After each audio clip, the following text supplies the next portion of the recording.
Hai korang, welcome back to my channel. Okay, ni saya nak masak kek coklat moist.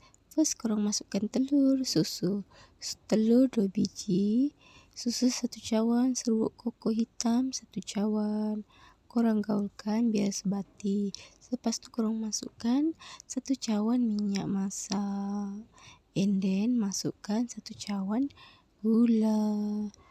Masukkan seterusnya adalah air 1 cawan. Baru korang gaulkan lagi. And then masukkan esen vanila. Macam tu. Lepas tu masukkan tepung 1/2 cawan.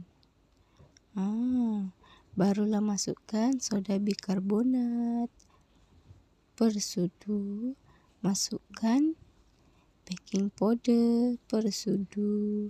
Korang gaul-gaulkan biar sampai semua sebati. Barulah korang ambil loyang, tuangkan ke loyang.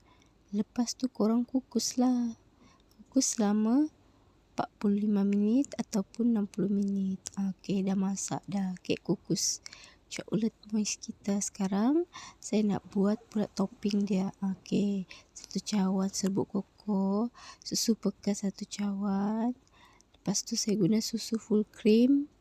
Ni 2 cawan. Okey, 1 cawan minyak masak. Korang gaul-gaulkan.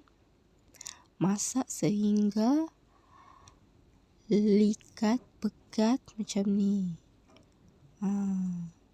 Bila dah macam ni, pekat sangat, korang tuangkan ke kek korang lah. Hiaslah kek korang macam ni. Suka hati korang lah nak hias kek korang macam mana. Memang sedap lah korang. Tengok tu lembut sangat. Kenyal, lembut. Tengok tu.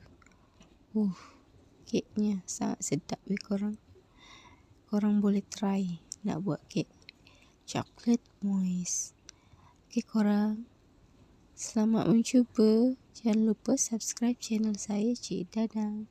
Kita jumpa lagi di video seterusnya. Nikmatilah kek coklat moist tu, sedap sangat.